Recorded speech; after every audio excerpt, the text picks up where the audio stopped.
ciidamada ammaanka ee dowladda Soomaaliya ayaa maanta kala eriyay dad shacab ah oo isku soo baxay qaybo kamid ah degmada Hodan ee magaalada Muqdisho si ay u muujiyaan dareenkooda ku aadan xaaladda cakiran ee ka taagan dalka. Dadweynahan ayaa dhigayay dibadbax looga soo horjeedo madaxweynihii hore Maxamed Cabdullaahi Farmaajo, gaar ahaan tallaabada isku dayga afgembiyo oo qaaday balse guuldareystay.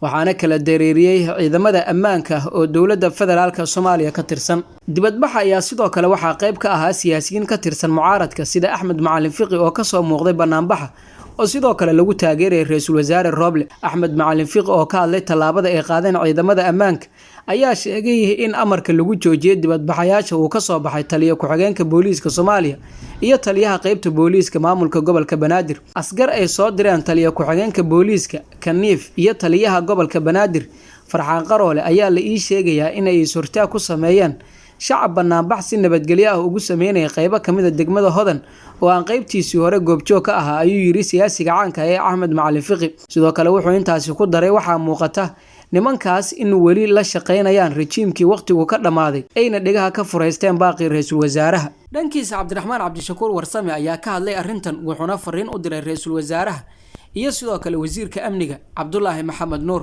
dibadbax looga soo horjeedo afgembigii Farmaajo ayaa waxa ay suurista ku sameeyay Farxaan Qaroole iyo Kaniif. ra'iisul wasaaraha iyo wasiirka amniga waxaan ka codsanaynaa in ay dadka ka horwareejiyaan haraadiga kaligii taliska, ayuu yiri Cabdiraxmaan Cabdishakuur Warsame.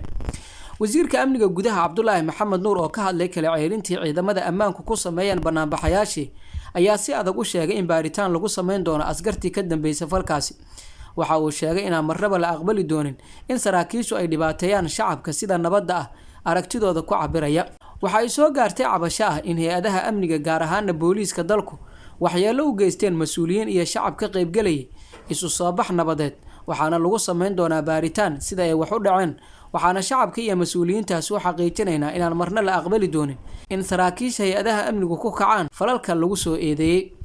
waxaan sidoo kale shacabka ugu baaqayaa inay isdejiyaan, lala ilaaliyo xasiloonida caasimadda, mana la aqbali karo wax rabshada. Muqdisho ayaa waxaa ka taagan xaalad siyaasadeed oo cakiran, taas oo ka dhalatay khilaafka u dhaxeeya Farmaajo iyo Roble oo sidoo kale saameysay doorashooyinka dalka. dhinaca kale, xubnaha wakiilada beesha caalamka ayaa la filayaa in gelinka dambe ee maanta ay kulan gaar ah la yeeshaan madaxweynihii hore ee dalka Maxamed Cabdullaahi Farmaajo, kaas oo ku qabsoomayo aaladda fogaan aragga sida aan xogta ku helnay.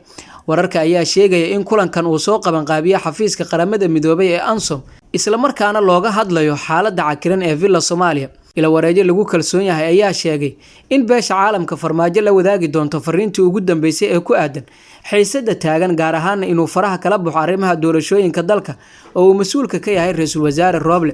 cadaadiska beesha caalamka ee la saarayo Farmaajo ayaa lagu doonayaa in lagu soo afjaro xiisadda hareysay Villa Soomaaliya ee saameysay hanaanka doorashooyinka dalka.